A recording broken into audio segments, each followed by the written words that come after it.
हम लोग को बात करना है पेट्रोलियम और कोयला के बारे में, ठीक है। तो इस चैप्टर में हम लोगों को पढ़ना है पेट्रोल के बारे में और कोयला के बारे में, ठीक है। तो चलिए शुरुआत करते हैं और देखते हैं पेट्रोलियम और कोयला क्या होता है। पहले हम लोग बात करेंगे संसाधन, ठीक है। तो पृथ्वी पर जो भी चीज़ उपलब्ध है जो हमारे काम का है उस सब को हम लोग क्या बोलेंगे, संसाधन बोलेंगे, ठीक है। अब संसाधन जो है दोस्तों दो प्रकार के होते हैं, प्राकृतिक भी होते हैं, मानव निर्मित भी होते हैं।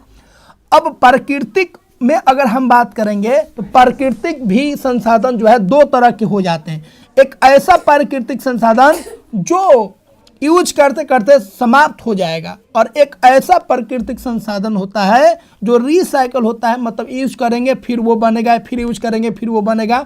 तो वैसे संसाधन प्राकृतिक अगर बात करेंगे तो दो तरह का हो जाएगा। तो पहला होगा आपका अक्षय प्राकृतिक संसाधन, मतलब ऐसा संसाधन जो असीमित मात्रा में है, मतलब जो कभी समाप्त नहीं हो सकता है, ठीक है। ऐसा माना जाता है ये कभी समाप्त नहीं हो सकता है, जैसे सूर्य का प्रकाश हो गया, वायु हो गया, ये सब जो है इस सब को हम लोग बोलेंगे अक्षय प्राकृतिक संसाधन। लेकिन कुछ ऐसे प्राकृतिक संसाधन होते हैं जो अक्षय नहीं होते हैं, जो समाप्त हो सकते हैं, जैसे वन हो गया, जंगल हो गया। देखिए जंगल दिन पर दिन क्या हो रहा है, घट रहा है। वन जीव हो गया, जब जंगल ही नहीं रहेगा तो उसमें जीव कैसे रहेंगे, वन जीव कैसे रहेंगे। खनिज का हम लोग इस्तेमाल कर रहे हैं तो खनिज भी क्या हो रहा है, कम हो रहा है। कोयला का इस्तेमाल हो रहा है, कोयला भी कम हो रहा है। पेट्रोलियम भी धीरे धीरे घट रहा है और प्राकृतिक गैस भी धीरे धीरे घट रहा है, क्योंकि ये सब जमीन के अंदर है कि नहीं। और उसका हम बार बार हम लोग इस्तेमाल कर रहे हैं और जैसे जैसे आबादी बढ़ रहा है इनका इस्तेमाल भी बढ़ रहा है। इसीलिए यह ऐसा समझा जाता है कि यह एक समय पे समाप्त हो जाएंगे, ठीक है। तो ऐसे संसाधन जो समाप्त हो जाएंगे वो अक्षय नहीं होंगे, वो अक्षय हो जाएंगे। और ऐसे प्राकृतिक संसाधन जो कभी खत्म नहीं होंगे उसको हम लोग बोलेंगे अक्षय प्राकृतिक संसाधन, ठीक है। जैसे सूर्य हो गया, वायु हो गया। अगला है ईंधन किसे कहते हैं। देखिए ईंधन का सिंपल मतलब हो गया जो पदार्थ जलने पर ऊर्जा दे, तो जलने पर जो पदार्थ ऊर्जा देगा उसको हम ईंधन बोलेंगे। अब ईंधन के रूप में बहुत सारा चीज़ का हम लोग इस्तेमाल करते हैं, पेट्रोल है, गैस है, एलपीजी है, लकड़ी है कि नहीं। कार्बन का कोई पदार्थ हो जाए तो जलेगा तो क्या देगा, ऊर्जा देगा, प्रकाश देगा, और उसको हम लोग क्या बोलेंगे, ईंधन बोलेंगे। अब ईंधन जो होता है, ठीक है, बहुत तरह का होता है, उसमें एक खास तरह का ईंधन होता है जिसको हम लोग बोलेंगे जीवाश्म ईंधन। जीवाश्म, यहाँ पे देखिए जीवाश्म का मतलब होता है कोई भी बॉडी, ठीक है, कोई भी बॉडी सड़ता है, गलता है, उसका जो अवशेष बचता है उसी को हम लोग बोलते हैं जीवाश्म। अब देखिए ऐसा ईंधन जो जीवाश्म से प्राप्त हुआ है वैसे ईंधन को हम लोग बोलेंगे जीवाश्म ईंधन। जैसे देखिए बहुत पहले क्या हुआ था, भूकंप आया था, बाढ़ और आया था, जिसके कारण जो है पेड़ पौधा जो है जमीन के अंदर दब गया था, जानवर ये सब जमीन के अंदर दब गया था, और वो सब क्या हुआ, वो सब बदल गया। जैसे पेड़ पौधा जो दबा था वो कोयला में बदल गया, जानवर उनवर जो समुद्र के अंदर जो दब जाते हैं वो सब किस में बदल गया, पेट्रोल में बदल गया। तो ये सब को हम लोग बोलेंगे जीवाश्म, क्योंकि ये सब जो है जीवाश्म है और इससे जो ईंधन प्राप्त हुआ, इससे जो फ्यूल प्राप्त हुआ, इसको हम लोग बोलेंगे जीवाश्म ईंधन, ठीक है। तो ऐसा ईंधन जिनका निर्माण सजीव प्राणियों के अवशेषों या जीवाश्म से होता है उन्हें हम लोग क्या बोलेंगे, जीवाश्म ईंधन कहते हैं। जैसे कोयला हो गया, पेट्रोलियम हो गया, प्राकृतिक गैस हो गया, जमीन के अंदर जो भी आप चीज़ देखिएगा जैसे ईंधन के रूप में बात कर रहे हैं, कोयला हो गया, पेट्रोलियम हो गया, प्राकृतिक गैस हो गया, इस सबको हम लोग बोलेंगे जीवाश्म ईंधन, क्योंकि ये जानवरों और पेड़ पौधों के जीवाश्म से ही प्राप्त होते हैं। पेड़ पौधा किस में बदल जाएगा, कोयला में बदल जाएगा, और जानवर ये सब जो दब गया वो सब किस में बदल जाएगा, वो सब पेट्रोलियम बदल जाएगा। अब अगला हम लोग बात करेंगे कोयला के बारे में। तो कोयला के बारे में कुछ तथ्य है जिसको आपको ध्यान रखना है। तो पूरा एनसीईआरटी लाइन बाय लाइन बना है, इसका आपको पीडीएफ भी मिल जाएगा, इसको आप आसानी से डाउनलोड कर सकते हैं, ठीक है। अब कोयला से संबंधित कुछ तथ्यों को देखिए। यह पत्थर जैसा कठोर होता है, बहुत मजबूत होता है, और ये काले रंग का होता है। उसके बाद कोयले का जो मुख्य रूप होता है कार्बन। कोयला किससे बनता है भाई, कार्बन का एक रूप होता है, ठीक है। जैसे ग्रेफाइट हो गया, डायमंड होगा, वो भी कार्बन का रूप है, लेकिन वो क्या है, वो आपका अलग रूप है। कोयला क्या है, अलग रूप है, कोयला का कोई इसका ज्योमेट्रिकल शेप नहीं होता है। अगला है यह वनस्पति के अवशोषण से बना है। वनस्पति मतलब पेड़ पौधा जो जमीन के अंदर जो दब गया है, ठीक है, और अंदर प्रेशर और टेम्परेचर बहुत हाई है और उसके वजह से धीरे धीरे उसका रूप बदल गया और वो किस में हो गया, वो कोयला के रूप में बन गया। इसलिए इसे हम लोग जीवाश्म ईंधन भी कहते हैं। तो कोयला एक प्रकार का क्या हो गया, जीवाश्म ईंधन हो गया, क्योंकि ये पेड़ पौधों के जीवाश्म से अवशेषों से बना है। अगला है वायु में गर्म करने पर कोयला जलता है। वायु में अगर गर्म कीजिएगा तो कोयला जलेगा और मुख्य रूप से यह कार्बन डाइऑक्साइड गैस को उत्पन्न करता है। इसे कौन गैस निकलेगा, कार्बन डाइऑक्साइड गैस निकलेगा। ठीक है। अगला है इसका उपयोग खाना पकाने के लिए, पहले के रेल इंजन में, ठीक है, रेल इंजन को चलाने में भी उपयोग होता था, लेकिन अब तो इलेक्ट्रिसिटी वाला आ गया। उसके बाद तापीय शक्ति होता है, जहाँ से हम लोग हाइड्रो प्लांट जो होता है, जहाँ से बिजली पैदा होता है, वहाँ पे भी हम लोग कोयला का इस्तेमाल करते हैं बिजली को पैदा करने के लिए, बिजली को जनरेट करने के लिए। अब हम लोग बात करेंगे कोयला का निर्माण कैसे हुआ। तो देखिए, लगभग 300 मिलियन वर्ष पहले पृथ्वी पर निचले जलीय क्षेत्रों में घने वन थे, बहुत सारा जंगल था पहले, जो बाढ़ जैसे प्राकृतिक प्रक्रमों के कारण मृदा के नीचे दब गया। बाढ़ आ गया, भूकंप आ गया, उसकी वजह से सभी पेड़ पौधा क्या होगा, जमीन के नीचे क्या होगा, दब गया, और अंदर जो है उसके ऊपर मृदा जम गया। उसके कारण क्या हुए, ये संपंडित होने लगे, डिकम्पोज होने लगे और नीचे जाते गए, और नीचे क्या हुआ, दाब बहुत हाई हो गया, ताप बहुत हाई हो गया, और इसके कारण ये जो मृत पेड़ पौधे थे धीरे धीरे कोयले में क्या हो गए, परिवर्तित हो गए। ठीक है।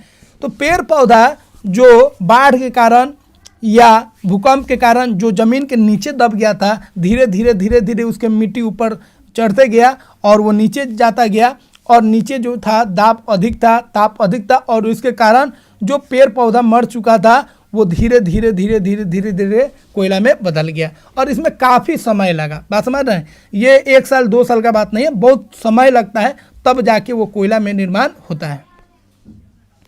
अगला है कोक किसे कहते हैं। देखिए, कोक जो है बहुत इंपॉर्टेंट है, कोक का बहुत सारा इस्तेमाल होता है।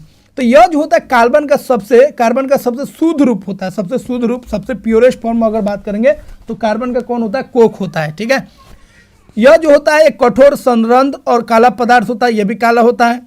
उसके बाद इसका उपयोग जो होता है इस्पात के औद्योगिक निर्माण में, बहुत सारे मेटल को प्यूरिफाई करते हैं, उसको शुद्धिकरण में हम लोग इस्तेमाल करते हैं। तो ओर से मतलब अयस्क से जब हम लोग धातु को निकालते हैं तो कोक का हम लोग इस्तेमाल करते हैं। ठीक है। तो धातुओं के निष्कर्षण में हम लोग इसका इस्तेमाल करते हैं, ध्यान रखिएगा। अगला है कोलतार क्या है। तो देखिए, कोयला से ही कोलतार भी आता है। यह कोयला को गर्म करने से प्राप्त होता है। तो कोयला को गर्म करेंगे तो 2 चीज़ निकलेगा, एक लिक्विड की तरह एक चीज़ निकलेगा और एक गैस निकलेगा। जो गैस निकलेगा उसको कोल गैस बोलेंगे, और जो लिक्विड की तरह निकलेगा उसको हम लोग कोलतार बोलेंगे। ठीक है। यह एक अप्रिय गंध वाला काला गाढ़ा द्रव होता है। ठीक है। इसका गंध अप्रिय होता है और ये काला गाढ़ा द्रव होता है, और यह जो होता है कितना पदार्थों का मिश्रण होता है, यह लगभग 200 पदार्थों का मिश्रण होता है। ठीक है। तो कोलतार भी कहाँ से प्राप्त होगा, कोयला। कोयला को गर्म करेंगे तो उससे लिक्विड वाला जो पदार्थ निकलेगा उसको कोलतार बोलेंगे, और जो गैस वाला पदार्थ निकलेगा उसको हम लोग कोल गैस बोलेंगे।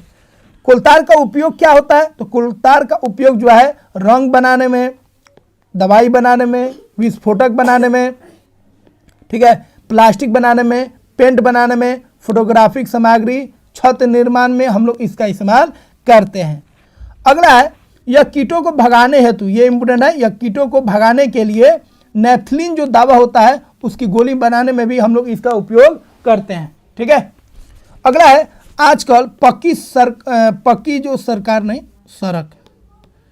आजकल पक्की सड़क के निर्माण में कोलतार के स्थान पर एक पेट्रोलियम उत्पाद बिटुमेन का उपयोग किया जाता है। तो पहले जो था सड़क बनाने में, जिसको हम लोग अलकतरा बोलते हैं, क्या बोलते हैं, अलकतरा। ठीक है। तो यहाँ पे कोलतार का मतलब क्या समझिएगा, अलकतरा। तो अलकतरा का इस्तेमाल होता है रोड बनाने में, लेकिन अब जो है बिटुमेन का हम लोग इस्तेमाल करते हैं, किसको बनाने में, रोड को बनाने में। ठीक है। अब हम लोग बात करेंगे कोयला गैस। तो आपको बता दिए कोयला गैस क्या है। कोयला जब उसको गर्म करेंगे तो गैस निकलेगा और लिक्विड निकलेगा, लिक्विड को अलकतरा या कोलतार बोलेंगे, और जो गैस निकलेगा उसको हम लोग कोयला गैस बोलेंगे। ठीक है। तो कोयले के परिक्रमण द्वारा कोक बनाते समय जो कोयला गैस उत्पन्न होता है उसी को हम लोग बोलेंगे, क्या बोलेंगे, उसको हम लोग कोयला गैस बोलेंगे। तीनों को समझिए। देखिए, कोयला है, ठीक है, इसको जब गर्म करेंगे, क्या करेंगे, गर्म करेंगे, तो गर्म करके ये बन जाएगा। इसमें से एक चीज़ निकलेगा, कौन चीज़ निकलेगा समझ लीजिए, एक निकलेगा इसमें गैस निकलेगा, उसको बोलेंगे कोल गैस। क्या बोलेंगे? Coal gas. फिर एक लिक्विड निकलेगा जिसको हम लोग बोलेंगे कोलतार। क्या बोलेंगे? कोलतार। और जो शेष बच जाएगा उसको हम लोग बोलेंगे कोक। जो शेष बच जाएगा उसको क्या बोलेंगे? कोक। तो कोयला को जब गर्म कीजिएगा तो गैस निकलेगा, उसको कोल गैस बोलेंगे। और जो लिक्विड निकलेगा पानी की तरह जो काला होगा लिक्विड, उसको कोलतार बोलेंगे। और जो शुद्ध बच गया उसी को हम लोग क्या बोलेंगे? कोक बोलेंगे। ठीक है। अब अगला हम लोग बात कर लेते हैं पेट्रोलियम कैसे बनता है, पेट्रोलियम के बारे में। तो देखिए, पेड़ पौधा के दब जाने से लकड़ी बना, कोयला बना। ठीक है। और पेट्रोलियम कैसे बना? तो जानवर जो दब गए, जीव जंतु जो दब गए, उसके दबने से, ठीक है, क्या बना? पेट्रोलियम बना। तो देखिए, सबसे अधिक जो जीव जंतु हैं वो कहाँ पर है? समुद्र में है। तो समुद्र में जो जीव जंतु जो मर जाते हैं वो नीचे जाके तल में बैठ जाते हैं। फिर उसके ऊपर जो है बालू का एक परत बैठने लगता है, धीरे धीरे बैठने लगता है और एक पूरा परत बन जाता है। फिर नीचे जो होता है उसी तरह ताप और दाब क्या होता है? हाई हो जाता है। कहीं समुद्र के नीचे दाब अधिक है और ताप जब जमीन के नीचे जाएगा तो ताप और बढ़ जाएगा। फिर धीरे धीरे जो जानवरों का अवशेष है, जो जीव जंतु जो दब गए उनका जो अवशेष है, ठीक है, वो धीरे धीरे किस में बदल जाता है? पेट्रोलियम में बदल जाते हैं। ठीक है। तो पेट्रोलियम का निर्माण जो है समुद्र में रहने वाले जीवों से हुआ है। जब यह जीव मृत हुए, जब ये मर गए, तो इनके शरीर समुद्र के पेंदे में, मतलब नीचे जाके तल में जम गए और रेत तथा मिट्टी के द्वारा ये ढक गए। ठीक है। और लाखों वर्षों में वायु की अनुपस्थिति में, नीचे तो वायु मिलेगा नहीं, दब जाएंगे तब, उच्च ताप और उच्च दाब में वायु भी कम है, ताप भी अधिक हो गया, दाब भी अधिक हो गया और ये मृत जीव जो है पेट्रोलियम और प्राकृतिक गैस में क्या हुआ? बदल गया। जो उसमें से गैस निकला वो प्राकृतिक गैस हो गया और जो अवशेष जो डिकम्पोज हो गए वो लिक्विड बन गए, जिसको हम लोग क्या बोलेंगे? पेट्रोलियम। अगला है विश्व का पहला तेल कुआं कहाँ लगा था? तो विश्व का सबसे पहला जो कुआं था अमेरिका में लगा था। एक जगह का नाम है पेंसिल्वेनिया में, जो अमेरिका का एक शहर है। और यह कब लगा था? 1859 में। अगला है भारत में सबसे पहले तेल का कुआं कहाँ पर विदित किया गया था? तो सबसे पहले भारत में जो तेल का कुआं खोदा गया था वो कहाँ खोदा गया था? असम के माकुम नामक स्थान पर। कब? 1867 में। ठीक है। अगला, भारत में तेल कहाँ पाया जाता है? तो असम में पाया जाता है, गुजरात में, मुंबई हाई में, गोदावरी में तथा कृष्ण नदियों के बेसिन में भी पाया जाता है। अगला पॉइंट है पेट्रोलियम क्या होता है? तो पेट्रोलियम जो होता है एक गहरे रंग का तेलीय द्रव होता है और इसकी गंध भी क्या होती है? अप्रिय होती है। और पेट्रोलियम से ही हम लोग बहुत सारा, ठीक है, उत्पाद हम लोग प्राप्त करते हैं, जैसे पेट्रोलियम गैस, ठीक है, पेट्रोल, डीजल, स्नेहक, ठीक है, तेल, पैराफिन, मोम, ये सब हम लोग यहाँ से पाते हैं। परिष्करण क्या होता है? तो देखिए, पेट्रोलियम में जो भी उसके घटक है, जैसे पेट्रोल, डीजल, स्नेहक, मोम, इस सब को निकालने का जो प्रक्रिया होता है, प्रक्रम होता है, उसी प्रक्रम को, उसी प्रक्रिया को हम लोग बोलते हैं परिष्करण।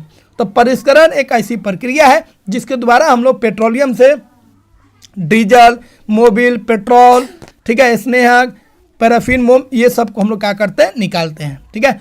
और यह जिस मशीन में, जिस सिस्टम से निकलता है उसको हम लोग बोलते हैं पेट्रोलियम परिष्करणी बोलते हैं। अगला, प्राकृतिक गैस क्या होता है? तो देखिए, प्राकृतिक गैस क्या होता है उसको समझ लीजिए, और प्राकृतिक गैस कहाँ रहता है उसको भी आपको समझना है। ठीक है। तो यह एक बहुत ही महत्वपूर्ण जीवाश्म ईंधन होता है। यह भी एक जीवाश्म ईंधन आपको बता चुके हैं। और इसका इस्तेमाल देखिए, यह क्या होता है फायदा, इसको पाइप द्वारा आप एक जगह से दूसरी जगह भेज सकते हैं आसानी से। ठीक है। जिसका परिवहन पाइपों द्वारा सरलतापूर्वक भेजा जाता है। तो इसमें क्वेश्चन आ जाता है, कौन सा ऐसा जीवाश्म ईंधन है या कौन सा ऐसा ईंधन है जिसको हम लोग, जिसका परिवहन हम लोग पाइपों द्वारा कर सकते हैं? तो कौन है? प्राकृतिक गैस। इसको हम लोग क्या कर सकते हैं? उच्च दाब पर, हाई प्रेशर पर इसको हम लोग, ठीक है, भंडारित करते हैं या लिक्विड के रूप में इसको हम लोग रखते हैं।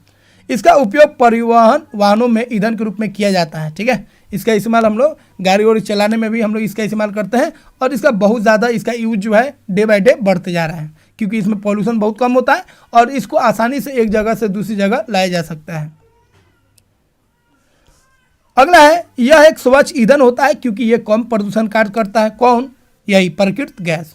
अगला है, यह घरों और कारखानों में सीधा जलाया जा सकता है, सीधा जला सकते हैं आप इसको। जहां इसकी आपूर्ति पाइपों के माध्यम से किया जा सकता है। अगला है प्रकृत गैस का उपयोग प्रारंभिक पदार्थ के रूप में बहुत से रसायनों और उर्वरकों के औद्योगिक निर्माण में भी किया जाता है। तो रसायन और फर्टिलाइजर का जो इंडस्ट्रीज होता है उसमें भी हम लोग प्रकृत गैस का उपयोग करते हैं। अगला पैराफिन मोम का इस्तेमाल क्या होता है, तो देखिए पेट्रोल से पेट्रोलियम जो पदार्थ है उससे एक और उसका घटक निकलता है जिसको हम लोग बोलते हैं पैराफिन मोम। तो पैराफिन मोम जो होता है उसका इस्तेमाल हम लोग मरहम बनाने में, मोमबत्ती बनाने में और वैसलीन जो ओठ पर लगाते हैं हम लोग वैसलीन बनाने में भी इसका इस्तेमाल होता है। ठीक है, तो वैसलीन जो आप लेप रहे हैं ओठ पर, खासतौर पर लड़की लोग, तो जान लीजिए उसका भी जो बना है वो किससे बना है, पैराफिन मोम से बना है। ठीक है, और ये पैराफिन मोम कहाँ से है, पेट्रोलियम से आया। पेट्रोलियम का है वही काला पदार्थ जो जमीन के अंदर से निकाला गया है। ठीक है, बिटुमिन का उपयोग किया जाता है। तो बिटुमिन का उपयोग जो आपको ऊपर बता चुके हैं सड़क निर्माण में और पेंट के निर्माण में भी हम लोग बिटुमिन का उपयोग करते हैं। और बिटुमिन किसका रूप है, याद रखिएगा, कोयला का एक रूप है। अगला, भारत में पेट्रोलियम संरक्षण अनुसंधान संघ लोगों को गाड़ी चलाते समय किस प्रकार पेट्रोल डीजल बचाए रखने की सलाह देती है। इस पे क्वेश्चन पूछा गया सीटेट में। ठीक है, तो देखिए पेट्रोलियम संरक्षण अनुसंधान संघ जो है गाड़ी चलाते समय कुछ गाइडलाइन दिया है जिससे आप ऊर्जा का बचत कर सकते हैं। ठीक है, और पॉल्यूशन कम से कम कर सकते हैं। तो इनका कहना है जहां तक संभव हो गाड़ी समान और मध्यम गति से चलाए, ज़्यादा फास्ट नहीं चलाए, एक गति से चलाए और मध्यम गति से चलाए। ठीक है, और जहां आपको प्रतीक्षा करनी हो गाड़ी का इंजन बंद कर, जहां आपको 1 मिनट 2 मिनट 3 मिनट रुकना है वहां पे गाड़ी को ऑफ कर दीजिए। उसके बाद टायरों का जो दाब है, प्रेशर है, वो सही रखिए। अगला है गाड़ी का नियमित रख रखाव सुनिश्चित कीजिए। गाड़ी को सही कंडीशन में रखिए। सही कंडीशन में रखिएगा तो पॉल्यूशन कम देगा और कम तेल में उसका जो माइलेज होगा अधिक होगा। तो ये सब एहतियात बरत के आप जो है वातावरण को सुरक्षित रख सकते हैं। ठीक है, जिनके पास वाहन है, बात समझे। तो दोस्तों इस तरह हम लोग कंप्लीट कर चुके हैं एनसीईआरटी का ये 5वां चैप्टर। आशा करते हैं दोस्तों आपको काफ़ी अच्छा लगा होगा और एनसीईआरटी का पूरा लाइन बाय लाइन हम बताएं। इसका पीडीएफ भी आपको मिल जाएगा, डिस्क्रिप्शन में लिंक दिया गया, वहाँ से आप इसको डाउनलोड कर सकते हैं। दोस्तों डाउनलोड भी कीजिए और वीडियो को लाइक भी कीजिए, सब्सक्राइब कीजिए और फ्रेंड सर्कल में ज़रूर शेयर कीजिए ताकि और भी फ्रेंड्स आपके जो साथी हैं वो भी सही मार्गदर्शन प्राप्त कर सके और उनका भी जो साइंस का लेवल है, साइंस का जो डोर है समाप्त हो सके और साइंस के लेवल को आगे बढ़ाते हुए वो एनसीईआरटी को हर एक पॉइंट को समझ सके। मिलते हैं दोस्तों अगले वीडियो में। जय हिंद दोस्तों।